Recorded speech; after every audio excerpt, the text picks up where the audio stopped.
तो इतिहास के बारे में मास्टर जी आप क्या बताना चाहते थे?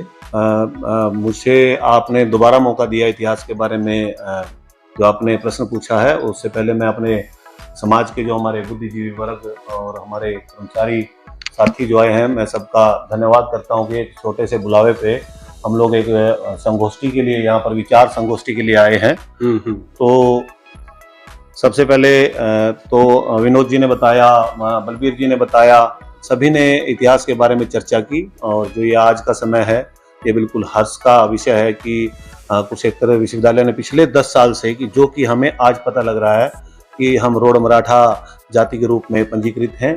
तो बहुत बहुत धन्यवाद हम हरियाणा सरकार का, विश्वविद्यालय का करना चाहेंगे। अब बात करते हैं इतिहास के निचोड़ की। जी, तो जैसा कि मैंने इन 20 सालों में, 25 सालों में अपनी तरफ से जो शोध किया है, तरह तरह के समाज की विचारधाराओं से मैंने बात की है, जी, जी, तो उसमें एक ही बात जो है निकलकर सामने आई है कि हमारे माननीय बहुत ही कर्मठ योद्धा मास्टर ईश्वर सिंह जी स्पीकर जो रहे हैं, हाँ जी, उन्होंने भी इतिहास के बारे में खोजबीन स्टार्ट की थी। जी, और उनके अंदर भी एक तीस थी कि हमारा समाज 37वीं जाति है। अच्छा, जी, तो उन्होंने काफी गहन अध्ययन करने की कोशिश की। उन्होंने भाटों को भी बुलाया, लेकिन उसको 5-6 पीढ़ियों से ज्यादा कुछ नहीं मिला। जी, तो उसको वहीं पर उन्होंने छोड़ दिया। और जो ये राजा रोड आज जो कर रहे हैं, अगर वो किसी इस पे निर्णय पर पहुंचते तो ये राजा रोड की मूर्ति उस समय भी लग सकती थी, जी, लेकिन वो समझदार थे क्योंकि ऐसा कुछ नहीं है, इसलिए उन्होंने इसको नहीं किया। उसके बाद शिवराम वर्मा जी ने भी इतिहास की जो उसके मन में भी जो हमारे पीड़ा थी और उन्होंने समाज के लिए बहुत कुछ किया। जैसा कि ईश्वर सिंह जी और शिवराम वर्मा जी दो ही हमारे ऐसे योद्धा हैं जिन्होंने समाज के लिए इतना कुछ किया कि उनका समाज हमेशा ऋणी रहेगा, जन्मों जन्मांतर तक ऋणी रहेगा कि आज हम अपने आप को यहाँ पे स्थापित कर गए हैं। जी, तो उन्होंने भी देखा, उन्होंने भी कोशिश की। और कुछ राजनीति भी थी कि हम एक बात को सामने रखते तो शायद राजनीति में उठापटक हो सकती थी, हाँ जी, लेकिन उनको भी इतिहास के बारे में ज्यादा जानकारी नहीं रही। उसके बाद जो उनके बेटे हैं वीरेंद्र मराठा जी, हाँ जी, तो वो भी उन बातों को सुना करते थे। जी, उनके मन में भी पीड़ा हुई कि क्यों ना मैं भी इतिहास को खोजूं। उन्होंने अपनी नौकरी को बीच में ही छोड़कर, VRS इसको बोलते हैं, रिटायरमेंट से पहले ही उन्होंने रिटायरमेंट ले ली, समय से पहले। जी, तो इस इतिहास की खोज में वो चल पड़े। बहुत मतलब बाधाएं भी आई और उन्होंने इतिहास की खोज में काफी प्रमाणिक तथ्य भी दिए। और इसी कड़ी में उन्होंने वहां के जो शोधकर्ता हैं, कुलपति जिसको बोलते हैं, हमारे केशव मौर्य जी शायद नाम है, डॉक्टर वसंत केशव मौर्य, जिसके नीचे पता नहीं कितने इतिहासकार बन के निकलते हैं। कुलपति ऐसे नहीं होता कि उनको सबकी जानकारी रहती है। जी, तो उधर के समाज ने भी कोशिश की, यहाँ पे टीमें भेजी, तो उन्होंने बिल्कुल ये प्रमाणित कर दिया कि हाँ, ये हमारे जो रोड के रूप में रह रहे हैं, ये हमारे बड़े मराठा हैं, हमारे सेनापतियों के जो राजा होते थे उनकी संतानें हैं, सैनिकों की संतानें हैं। और ये सब हो गया। तो उसके बाद क्या हुआ कि कहीं ना कहीं बीच में जो रेजिमेंट वाला था वो उसके बारे में मैं बता रहा हूँ, कहीं ना कहीं बीच में राजनीति पार्टियां सभी चाहते हैं कि मेरा परिवार राजनीति से था, मैं भी राजनीति करूं। वीरेंद्र वर्मा जी ने राजनीतिक पार्टी का निर्माण किया। राजनीतिक पार्टी के निर्माण के बाद उनका दुर्भाग्य कहूंगा हमारे समाज का कि उनको किसी कारण से, समाज के कारण या दूसरे समाज के कारण, उनको सफलता नहीं मिल पाई। जी, तो उसके बाद समाज के अंदर जो दूसरे लोग दूसरी पार्टियों के साथ जुड़े हुए थे, उस समय समाज का ये हाल था कि सब ये सोचते थे मैं उस पार्टी के नीचे लग के अपने बच्चों को लगवा लूं, ये काम निकलवा लूं, वो काम निकलवा लूं। तो कहीं ना कहीं हम पिछलग्गू थे, हमारा समाज किसी न किसी पार्टी का पिछलग्गू था। वो तो आज भी तो पिछलग्गू था, तो फिर भी कोशिश मराठा वीरेंद्र वर्मा जी की जारी रही। तो एक टाइम ऐसा आया कि उन्होंने ना अपने इतने लंबे संघर्ष में एक मुकाम हासिल किया, एक भर्ती जिसको बोलते हैं आर्मी में भर्ती, उसमें रोड मराठा के लिए स्पेशल यहाँ पर भर्ती का काम खुलवाने का काम किया, जो कि रोहतक में, पानीपत में पहले डिसाइड हुई थी, लेकिन किन्हीं कारणों से ये भी राजनीतिक द्वेष कहूंगा मैं दूसरे समाज का कि उसको रोहतक में ले जाया गया जहां पर हमारा समाज नहीं था। वहां पर हमारे काफी बच्चे गए, 50-100 जो भी पहुंचे, तो उसमें से हमारे 25-30 बच्चे लगे भी। जी, और आज भी शायद में भी वो जॉब में रहे हैं, कुछ रिटायरमेंट पे भी आ गए हैं। हाँ जी, तो ये दूसरे समाज को टीस रही जो सत्ता में थे उस समय, उन सरकारों के पास हमारे जो पिछलग्गू आदमी थे, अपने चमचागिरी कहूंगा मैं इसको, तो चापलूसी के चक्कर में, राजनीति का कद उठाने के चक्कर में और चमकाने के चक्कर में उन्होंने समाज के साथ ये इतना बड़ा धोखा किया, युवाओं के साथ जो आज की हमारी दशा है वो कितनी उन्नत होते हैं हम लोग।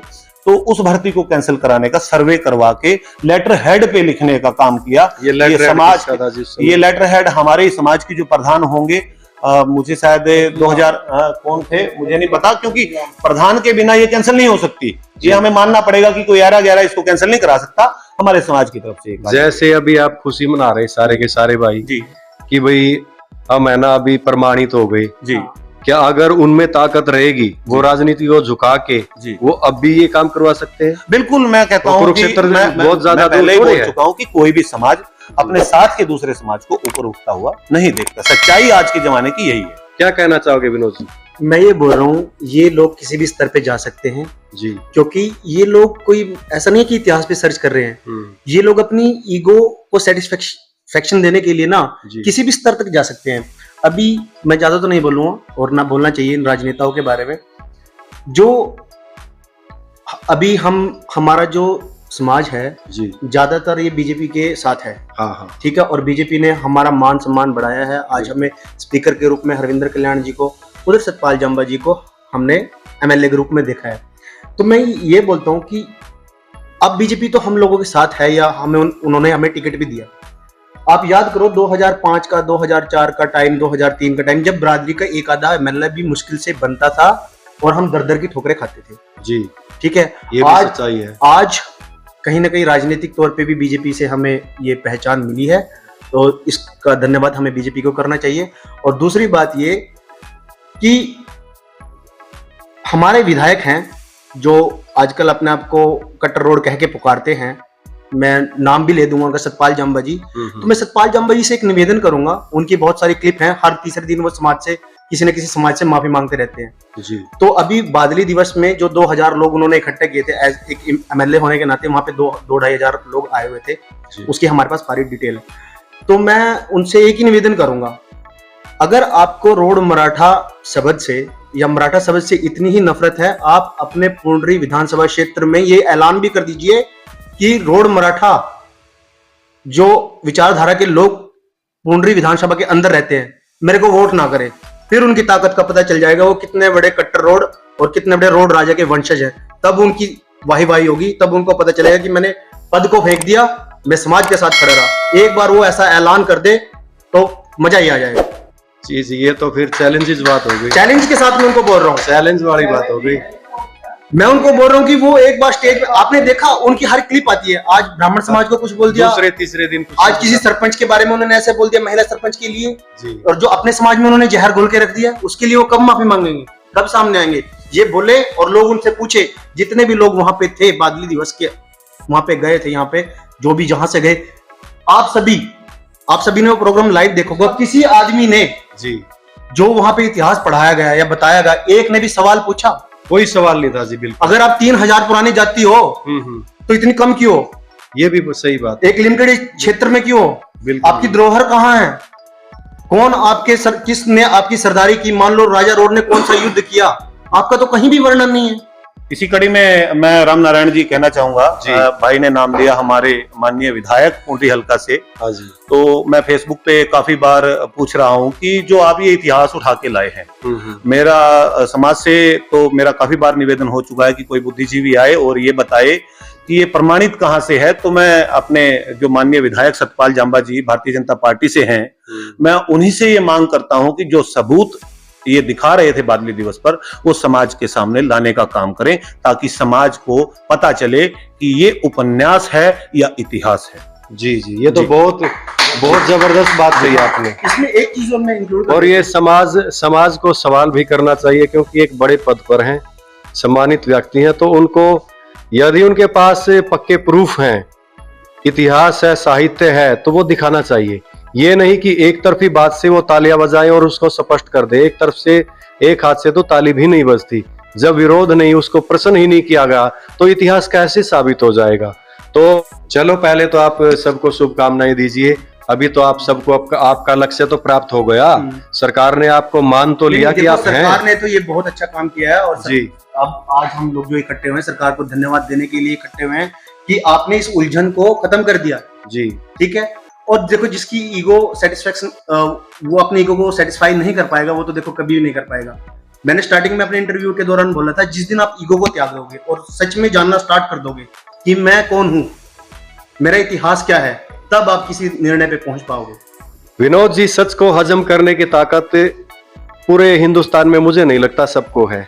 तो अगर फिर भी आपकी सबकी बातों से किसी को थोड़ा बहुत ज्ञान होता है तो उसको हमारी पूरी टीम की तरफ से हार्दिक शुभकामनाएं, क्योंकि जानना सबका अधिकार है। बिना जाने, बिना समझे, बिना तथ्य के अगर हम कुछ भी बात कहते हैं तो समाज आज नहीं तो कल हमें कटघरे में जरूर खड़ा करता है। धन्यवाद। जय हिंद। सभी देशवासियों को सादर प्रणाम। छत्रपति शिवाजी महाराज की जय। विश्व विजेता जिन्होंने इस पूरे भारत को दोबारा से अखंड भारत को अखंड किया है और इस भारत को पुनः विश्व गुरु बना दिया। जिस समय में अंग्रेज, डैन, डच, पुर्तगाली, फ्रांसीसी, सिद्दी, मुगल शाही, निजाम शाही, कुतुब शाही, आदिल शाही जैसी सत्ताएं, इस तरह की 17 आक्रमणकारी ताकतें भारत पर राज कर रही थी, उस समय में छत्रपति शिवाजी महाराज ने हिंदू स्वराज्य का बिगुल बजा था और पूरे हिंदुत्व को, पूरे हिंदू समाज को, पूरे भारत को अखंड भारत बना था। तो ऐसे महान योद्धाओं को सत सत नमन, कोटि कोटि। छत्रपति शिवाजी महाराज की जय। हमें उन जैसा बनना चाहिए, न कि काल्पनिक जैसा। राजा छत्रपति शिवाजी महाराज अमर रहें। राम राम। जय शिवराय।